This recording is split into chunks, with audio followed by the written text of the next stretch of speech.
That's one way to approach the problem. That's the way that the sample in the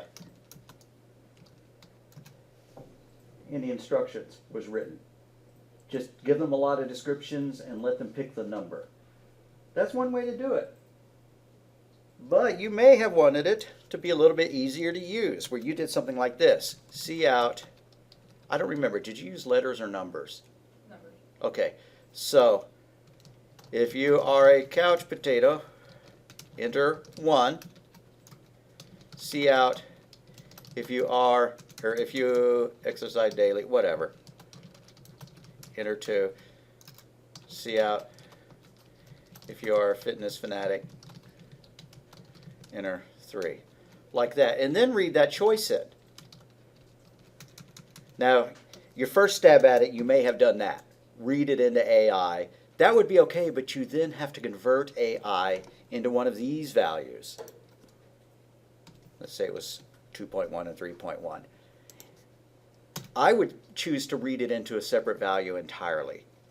So what I would do is not store it into AI, but I would make a new variable called choice. I would read into choice, and then I would use some if statements like this. If choice is equal to 1, then we want to set AI equal to that value right there.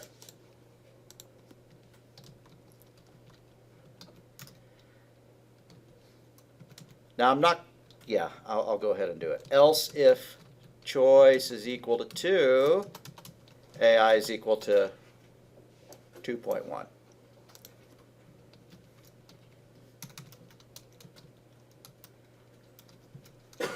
I can't type. Else if choice is equal to 3, what's AI equal to? Hand to ear, somebody tell me. 3.1? Yeah, 3.1. It's a good idea when you have a series of ifs like that, if-elses, that you put a final one in case they typed in some garbage. What if they typed in 4? We ought to yell at them, let them know. Cout invalid choice. And we could write a loop to make them enter a good choice. But instead I'm just going to say defaulting to couch potato. And then we set their AI appropriately. That way we can go ahead and finish the calculation. And if they really want to know, then they ought to run it again with good data. So this is called a menu-driven program, or at least it's part of a menu-driven program. Why do you do this? Well, what if these numbers were considerably more complex? What if it just merely wasn't 1.2 for couch potatoes, but what if it was 1.2456, whatever, you know. These numbers could be complex. We don't want to make them type in complex data if they could just make a choice. So this is a really good way to handle that. We hadn't covered that by the time you did this assignment, though. But we're going to do another assignment where we do that. Refresh your Dropbox, you'll see a new one, 4 sphere program. We're going to treat it like the first part of it is an in-class assignment, but really it's homework. There's a good likelihood you'll finish it today. Go ahead and open it, grab the Word doc.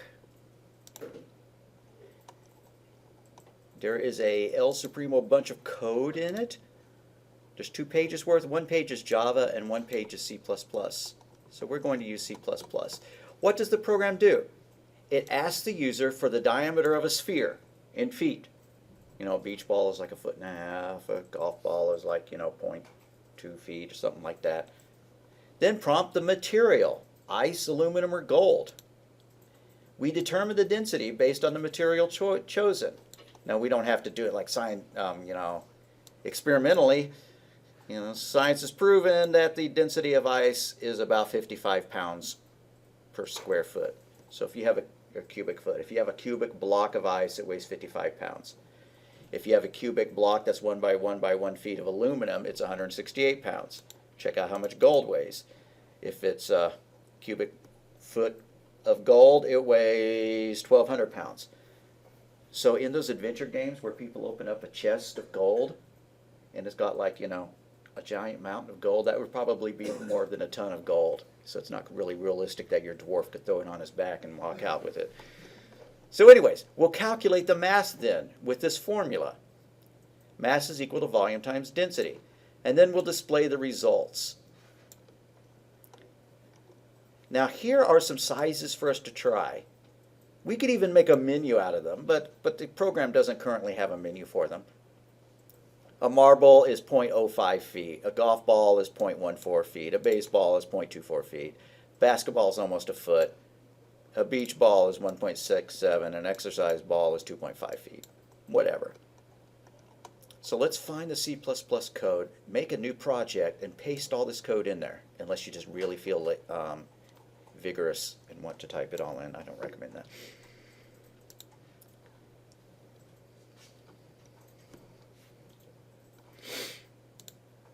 So new project, empty project,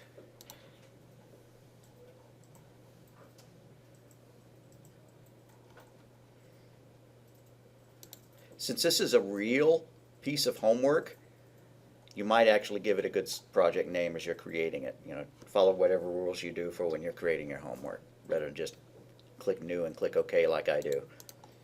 Source file, add new item. I'm going to call this one sphere, since it's a density program. Sphere, or sphere density, sphere.cpp. And I'm going to paste what I had.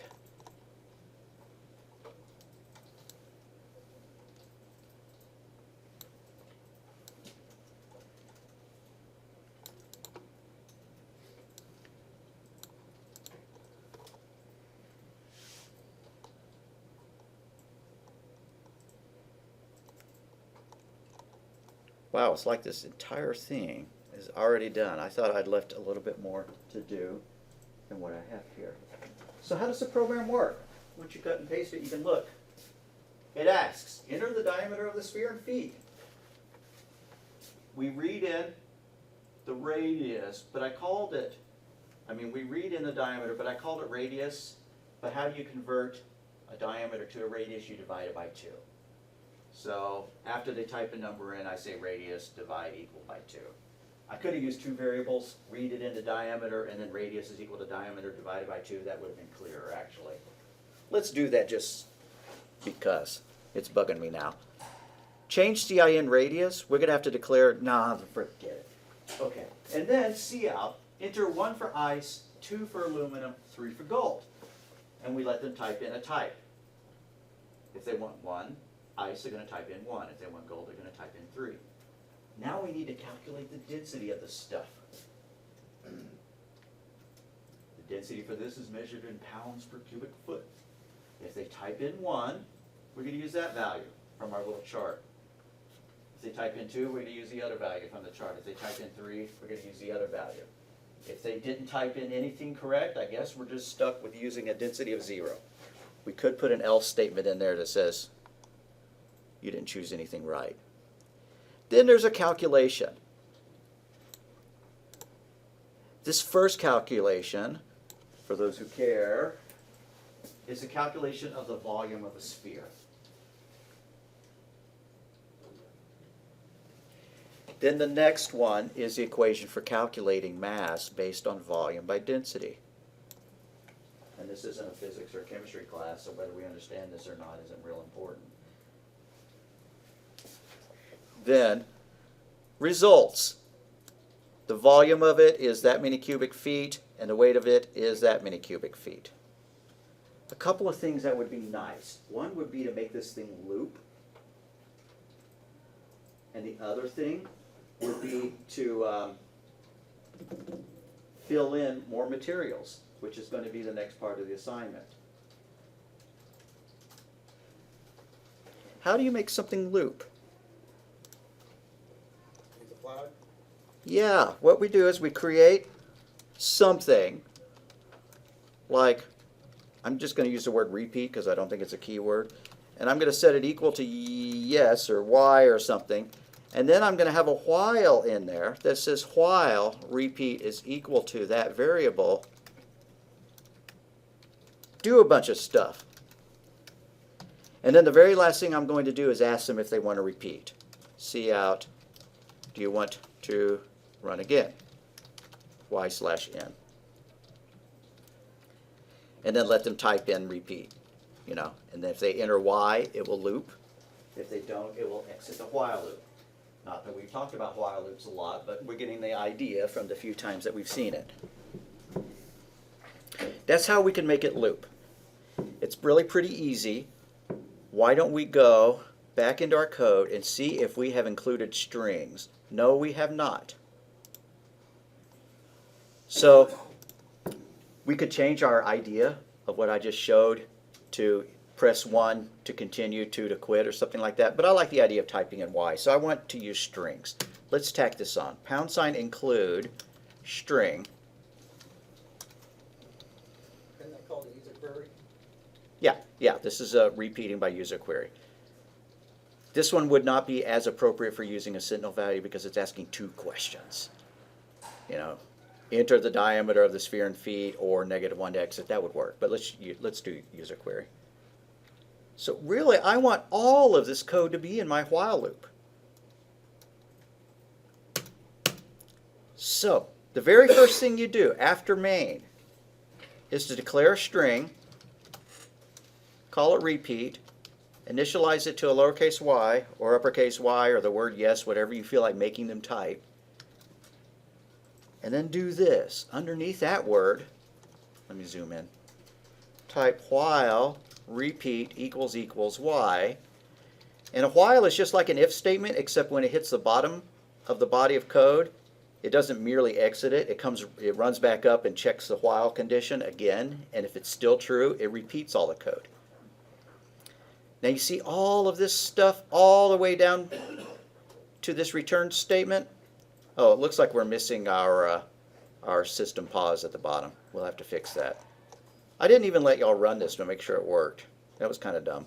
Okay, anyways, highlight everything from underneath our while word all the way down to, but not including that return statement. We want darn near the entire program highlighted so that we could tab it over.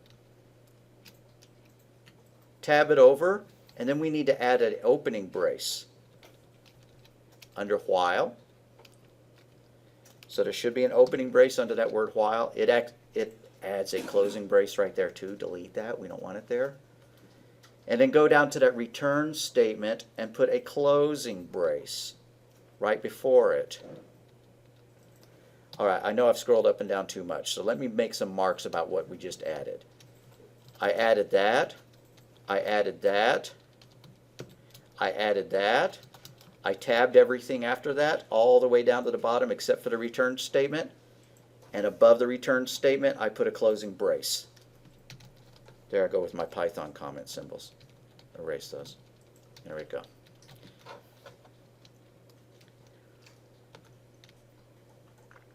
Above that return statement, put the system pause that you usually put in there if you're doing this on Windows and you read it. And then run it. Let's see if it works. I'll run it on mine.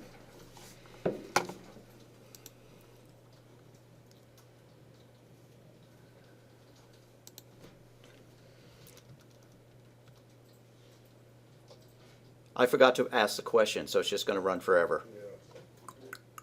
We have another change we need to make, but go ahead and test what we've got so far. If you feel like adding the question down at the bottom, do you wish to repeat? Feel free. Let's see. Which part do you need to see? The bottom of it, or just a little bit further here? Okay. While I'm down here, I'm going to go ahead and add my system call. System pause.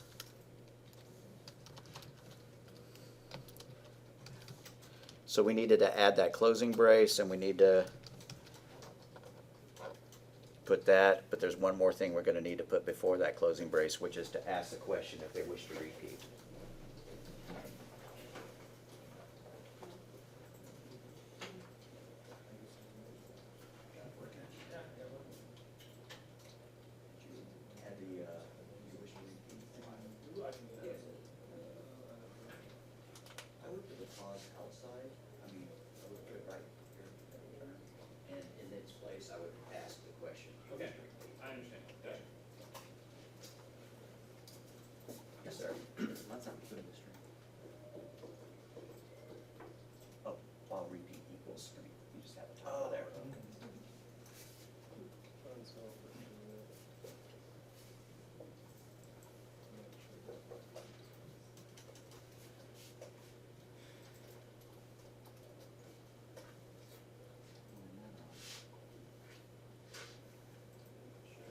Oh, make them double quotes. Okay.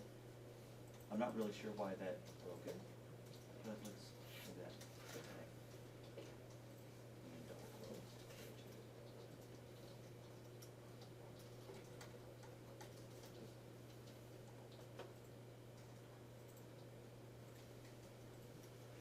Anybody else getting typos? Monitor's bleeding red. Might help.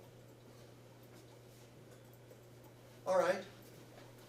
Last thing we want to do to tidy this up to make it a good program before we actually do the body of the assignment. If you didn't add the system pause down there underneath the close brace, add it. But before the close brace, we need to ask them if they wish to continue. So before that closing brace, C out, continue, question mark, Y/in. That's enough. Put a space after it or a \n or something, and then read in to the repeat variable, like that. Now it should loop over and over and over until they're ready to quit.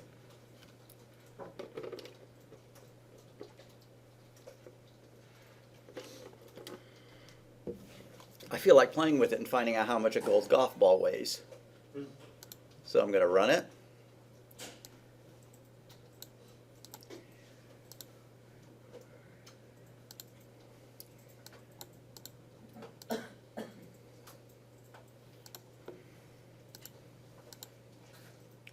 What is the diameter of the sphere? Well, I'm going to check my instructions. It says that a golf ball is about 0.14 feet.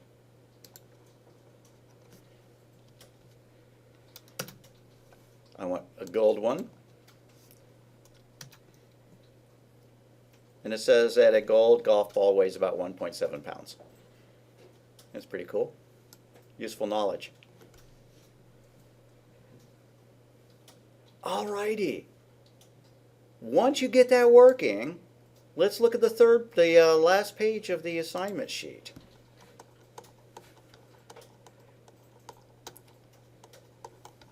Fourth page, fifth page. So the customer wishes to change the program in the following ways. They're tired of just looking at ice, aluminum, and water. So they want you to add iron, cedar, soil, paper, and osmium. Osmium has the honor of being the heaviest element. I don't know if that's true or not. Anyways, it's an incredibly heavy element, even heavier than gold. If gold is 1,200 pounds per foot, osmium is 1,400 pounds per foot. And then if you can, make the program loop over and over until the user decides to quit. We did it a different way. We didn't make it quit when they entered a negative number. Instead, we asked them a user query. We said, do you wish to repeat? So this is your part of the assignment. I'm not going to do this for you. Add these options to it. Iron, cedar, soil. You can find where to do that, though. Here, check out this print statement. You're probably going to need more print statements. Right now, all it says is enter 1 for ice, 2 for aluminum, 3 for gold. Add 1 for iron, 4 for iron, 5 for soil, 6 for osmium, or whatever the choices were. Then right underneath that, you have some if statements. If type is equal to 1, if type is equal to 2, you're going to make if type equals 4, and that's for iron. If type is equal to 5, and so on. So I want you to take a stab at it, and I'm going to wander around and help. I'm going to scroll back down to the bottom of the code because that's our most recent changes.